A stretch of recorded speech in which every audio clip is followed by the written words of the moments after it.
After 1 month of rest, I was back at it, but this time in a different way. I was determined to take pole class that would help me improve my pole techniques faster. I enrolled into a special class once a week that covered advanced pole moves and focused on technique. This course allowed me to take as many classes as I wanted during the 6-month period. Because it was so expensive, I decided to dedicate the next 6 months to pole.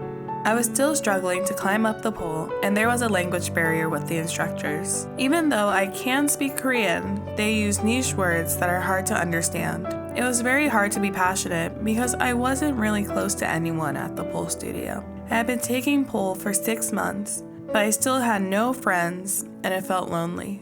I also wasn't close to any of my instructors, so it felt really hard to engage. I honestly felt on my own. And because of that, I felt like I was falling behind everyone else. The instructors told me that taking more pole classes would help me improve, but I couldn't possibly see how.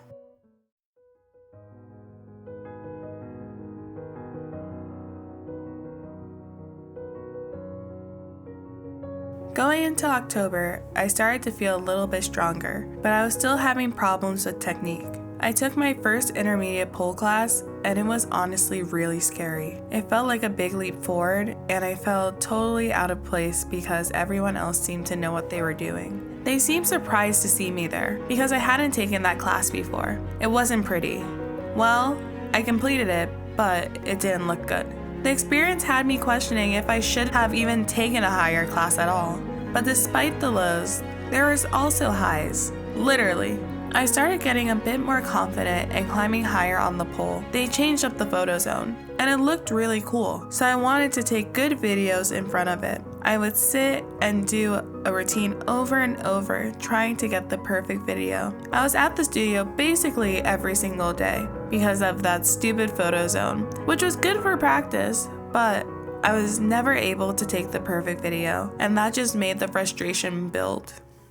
So I'm too tired to sit up to get this update. So right now I need to have my watch, but I'm pretty sure it's close to midnight. But anyway, today was the first day. I think I've been doing this special class for 6-7 weeks now that I've been able to do the whole combo.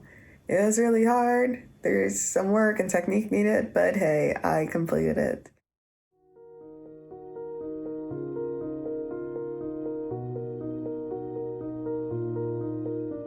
In November, I gained more confidence climbing on the pole and staying on. I started to learn what I thought at the time was the hardest pole move ever, inverts. I thought only masters can do it, and it didn't even seem possible, but I eventually learned my first one, and I felt so cool. I thought I had good grip, but soon, that changed. On one routine, I was overconfident in my strength, and I got poor grip on the back of my leg and nearly fell off. This was a huge blow to my confidence. Being on the pole very high and spinning quickly above the floor can be very scary. From then on, the mistakes grew. Later that month, this happened.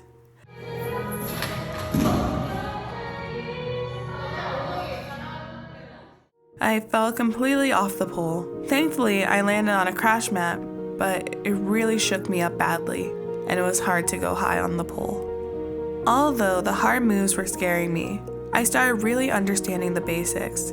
I honed in on perfecting the basic moves and started to feel my understanding grow. But most importantly, this month, I met someone I'll be calling Yokshi teacher. Yokshi means just as I expected in Korean, and this is her signature catchphrase. She believed in me more than I believed in myself, and always encouraged me to try harder. I also started making some friends at the studio, finally, and they also would not let me give up. Even if I was falling off the pole, they would help me stay up and get in position so I can take a video. Even though November was the month of falls, it was also the month of growth.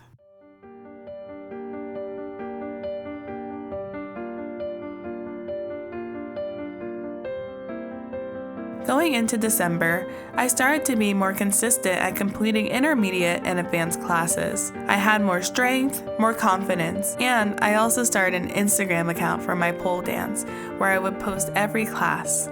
My teacher always told me how she was excited to see my updates on my feed.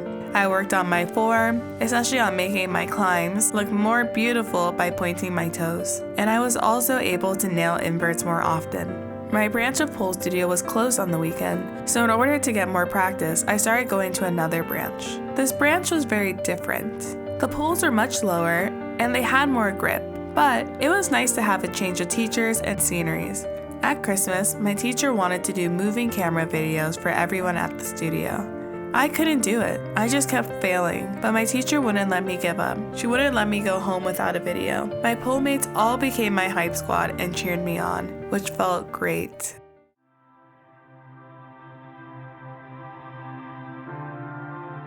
After Christmas, I took a break, went to Japan to eat my heart out, and came back. In my first class back, it felt like I was so weak. I was really scared. I lost all my strength, and I would have to build it back up from scratch. But thankfully, I was able to build my strength quicker than I thought, and I was right back at it.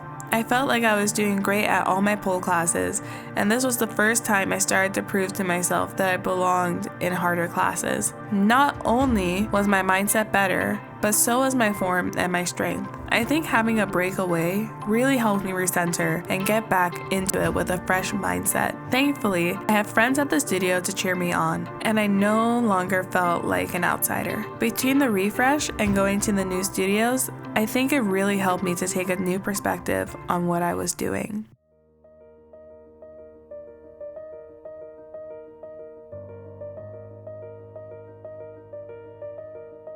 My special class is over. Should I start a new hobby or should I continue? Should I stay at my current studio or go somewhere new? All these questions and uncertainty. This is where my process of visiting new pole studios began. It's quite nerve-wracking and scary, but I have to prove I can do the skills and speak Korean. With harder pole skills, I can't let myself get injured or it'll make the instructors nervous. Here I go, speaking as much Korean as I can so I can build trust that I can do pole safely.